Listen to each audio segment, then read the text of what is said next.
El control lógico. El control lógico se confunde la palabra con la electrónica. La electrónica es el medio físico con el que se hace el control.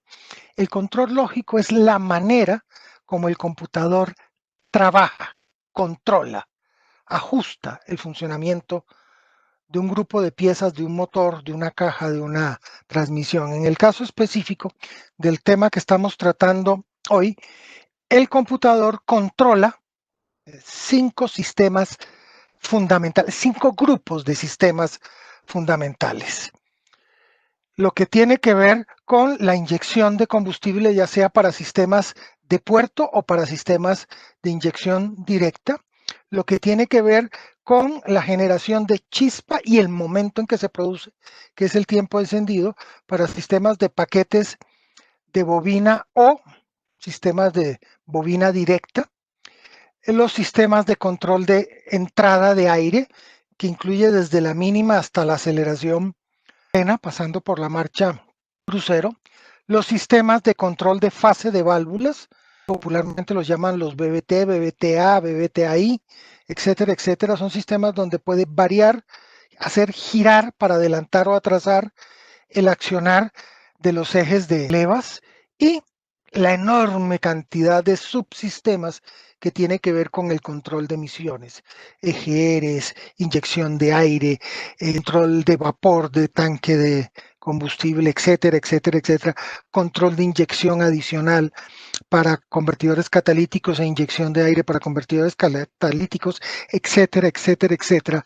Se puede decir que el computador debe controlar, regular, ajustar esos 5 grupos de trabajo: combustible, encendido, aire, accionar de fases o válvulas y todo lo que tenga que ver con controles de emisiones.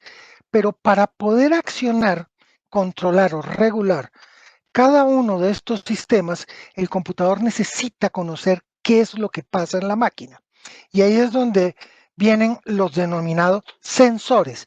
Los sensores son elementos que no controlan absolutamente nada, simplemente leen una condición de trabajo, y esa condición de trabajo le dice al computador qué debe hacer o qué debe cambiar o regular para mantener en forma operativa y eficiente el funcionamiento del motor.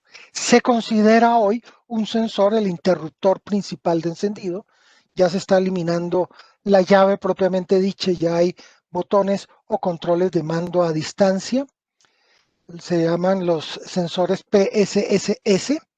Están los sensores que miden el estado del sistema de carga, tanto batería como generador, que son normalmente sensores de efecto Hall, los BCS. Están los sensores de velocidad del cigüeñal, que se utilizan para medir la velocidad y para establecer posición del cigüeñal y pistones, complementario con el sensor de posición de ejes de levas o sensor CMP. Está el sensor de temperatura del refrigerante motor, y ojo con la palabra, no se habla de sensor de temperatura motor, sino el sensor de temperatura de refrigerante. Recalcaremos mucho este hecho para cuando estemos viendo las pruebas de este tipo de sensor o sensor ST. Está el sensor de temperatura de carga de aire o sensor IAT. Está el sensor de presión barométrica. Está el sensor de masa de aire, que mide la cantidad de aire que ingresa al motor. En algunos no cuenta este sensor, pero cuenta con el sensor de múltiple, de la presión del múltiple admisión o sensor MAP, que junto con el sensor de temperatura de carga de aire y el sensor barométrico hacen lo que hace un sensor MAF. Es decir, en algunos vehículos viene el sensor MAF, en otros estos 3 sensores reemplazan lo que hace el sensor MAF, y en algunos vehículos, o depende de la complejidad de cada sistema, puede haber ambos, tanto el MAP como el MAF. Están el sensor de posición del pedal del acelerador, esos cablecitos que denominábamos la guaya, ha desaparecido del mercado, del sensor de PPS, y dado que ya no existe ese cablecito, esa guaya hacia la válvula de aceleración, hay sensores que miden la posición de la válvula de aceleración en base a los requerimientos del sensor PCS. Puede tener 1, 2 o 3 sensores de posición de válvula de aceleración o sensores TPS. Están los sensores de temperatura del aceite motor. Se volvieron muy importantes los OTS debido a que por las menores tolerancias, las más precisas tolerancias de los motores actuales y de aceites de mucho menos viscosidad, medir la presión y temperatura del aceite, porque está el otro sensor, el sensor de presión de aceite motor o sensor OPS. Estos dos sensores se utilizan muchísimo y son de muchísima importancia debido a que es la vida del motor. Es más, en algunos casos hasta están reemplazando el uso de esa varilla medidora del nivel de aceite, donde estos sensores pueden hacer ese trabajo como tal. Ahora, todos estos sensores le avisan al computador qué es lo que está pasando, pero el computador se retroalimenta, es decir, él verifica si el resultado de coger toda esta información y hacer los cálculos respectivos en los 5 grupos de sistemas es el correcto, y hay sensores de retroalimentación, como los sensores de oxígeno sonda lambda, que verifican si el encendido y el combustible está trabajando correctamente. Están los sensores de temperatura del convertidor catalítico, fundamental en el funcionamiento de los vehículos modernos. Es más, hoy estos dos sensores, el de temperatura del convertidor catalítico y los sensores de oxígeno sonda lambda, los utiliza el computador para regular y completar o corregir lo que ha hecho con la información de los sensores previos.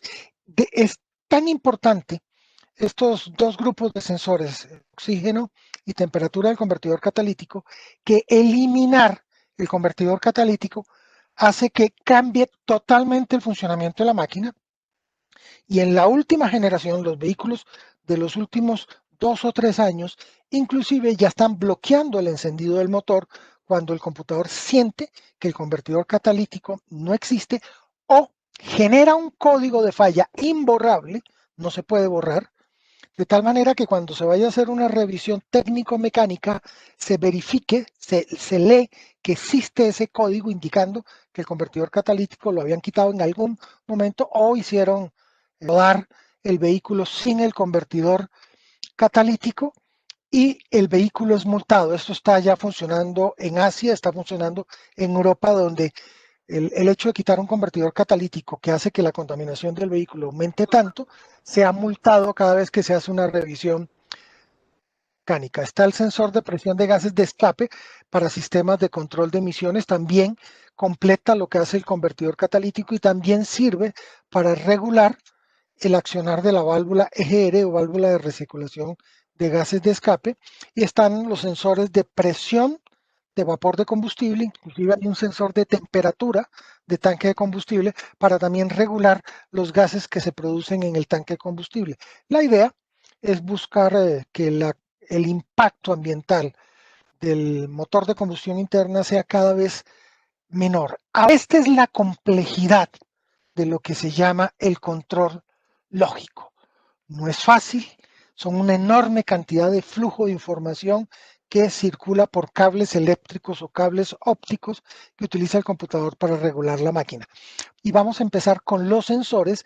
Vamos a analizar sensor por sensor en cada curso que le hacemos. Y en esto hemos comenzado por uno de los sensores relativamente más sencillo, el sensor de temperatura de refrigerante, pero la idea es empezar a enseñar cuál es el método que hay que seguir para hacer un diagnóstico completo de un elemento como es un sensor de temperatura de refrigerante.